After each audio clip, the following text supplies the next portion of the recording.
आज पूज्यपाद स्वामी जी महाराज ने श्रवण का प्रसंग लिया है। श्रवण कुमार स्वामी जी महाराज ने इस प्रसंग को श्री रामायण में भी लिया हुआ है। अयोध्या कांड में विस्तृत वर्णन किया है, जैसे यहाँ वैसे वहाँ। कहावत है ना, श्रवण पुत्र ये हमारा, जो अच्छा पुत्र है, आज्ञाकारी पुत्र है, सेवादार पुत्र है, श्रवण की तरह अपने माता पिता की सेवा करने वाला, उसके लिए हम सब लोग कहते हैं ये श्रवण पुत्र पैदा हुआ है। कोई बदला पुत्र इस प्रकार का अब देखने को मिलता है। राजा चित्रकेतु हुए हैं, पुत्रहीन थे। महर्षि अंगिरा का उनके यहाँ आना जाना बना रहता था। जब भी आते राजा उनसे निवेदन करते, महर्षि पुत्रहीन हूं, इतना बड़ा राज्य कौन संभालेगा, कृपा करो एक पुत्र मिल जाए, आशीर्वाद दो एक पुत्र पैदा हो। ऋषि बहुत देर तक टालते रहे। हमेशा कहते, राजन, पुत्र वाले भी उतने ही दुखी हैं जितने पुत्रहीन। तेरे लिए बेहतर यही है कि तू पुत्र की मांग न कर। पुत्र मोह बलवान भी बहुत है, प्रबल बहुत है। परिवार पूरा ही तब होता है जब घर में पुत्र पैदा हो जाता है। एक अनूठी सी मांग हर माँ बाप की। बहुत जिद की, बहुत आग्रह किया।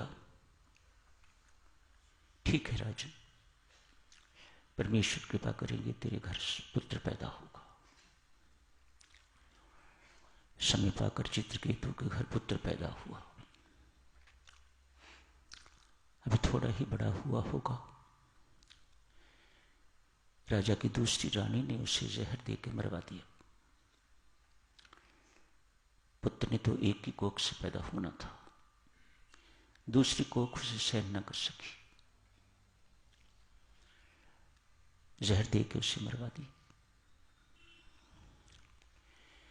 राजा चित्रकेतु शोक में डूब गया है, शोक सागर में डूब गया है, बाहर नहीं निकल रहा। महर्षि को याद कर रहा है, उनकी बातों को याद कर रहा है। महर्षि बहुत देर तक एक होनी को टालते रहे, लेकिन होनी भी उतनी ही प्रबल है। संत महात्मा कहां तक टालते रहे। आखिर जो होना है, जो प्रारब्ध में स्वयं लिखा हुआ है, वह होके रहता है। संत ही है जो टाल सकता है। कितनी देर तक टालता रहा। ये आज का दिन इसे देखना न मिले, इसी को टालता रहा। मैं इसके घर आता हूं, इसका नमक खाया है, अनिष्ट स्थिति से बताता रहा। आज पुनः आए हैं, पर अकेले नहीं आए। उन्हें लगा मैं शायद अकेले इसे समझा ना सकूंगा। मेरे इसके साथ लगभग पारिवारिक संबंध है। देवऋषि नारद को साथ लेके आए। कहा, देवऋषि चलो। राजा बहुत परेशान है, बहुत बेचैन है, उदास है, शोक में डूबे हुए हैं। देवऋषि नारद आके राजा को समझाते हैं, राजन, तेरा पुत्र जहां चला गया है वहां से लौट के नहीं आ सकता। शोक रहित हो जा। तेरे शोक करने से तेरी कोई सुनवाई नहीं होने वाली, तेरी कोई सुनने नहीं वाला। जो होना था सो हो गया। जहां गया है वहां से लौट के नहीं आएगा।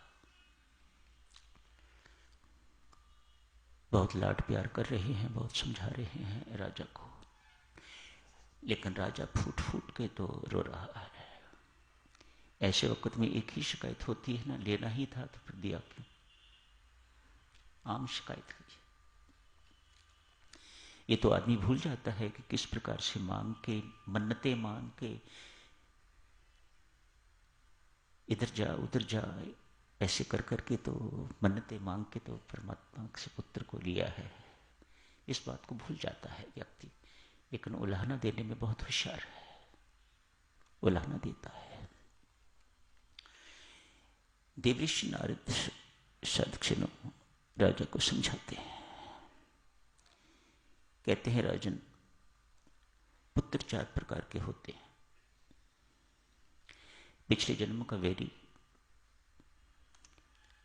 अपना वैर चुकाने के लिए, पूरा करने के लिए, बदला लेने के लिए जो पैदा होता है उसे शत्रु पुत्र कहा जाता है, वैरी पुत्र कहा जाता है। पिछले जन्म का ऋणदाता अपना बकाया वसूल करने के लिए आया है, ये दूसरी प्रकार का पुत्र होता है। घर घर की कहानी है, इसे आप बहुत अच्छी तरह से जानते हो। आपके मुख से सहसा ही निकल आता है, कोई पिछले जन्म का हिसाब किताब चुकता कर रही हूं, लिया होगा, दे रही हूं। वो पिछले जन्म का ऋणदाता अपना बाकी ऋण वसूल करने के लिए आया हुआ है। हिसाब किताब पूरा होता है, बस जीवन भर का दुख देके तो चला जाता है। ऋणानुबंध पुत्र, दूसरा पुत्र। राजन 30 प्रकार के पुत्र होते हैं। उदासीन पुत्र, विवाह से पहले मां बाप के, विवाह होते ही मां बाप से अलग हो जाते हैं, अब मेरी और आपकी निभ नहीं सकती। माता पिता विवाह करते हैं पुत्र का, हम वृद्ध होने वाले हैं, 2 हाथों से पुत्र सेवा नहीं कर सकेगा तो पत्नी आएगी तो 4 हाथ हो जाएंगे। हमें बहुत सेवा की जरूरत है, 2 हाथों से काम नहीं चलेगा, 4 हाथ चाहिए। 4 हाथ तो देवियों सज्जनों किसी किसी के बनते हैं, लेकिन वे 4 पांव वाले बन जाते हैं, पशुवत पुत्र बन जाते हैं। तीसरे प्रकार के पुत्र। चौथी प्रकार के पुत्र राजन सेवक पुत्र होते हैं।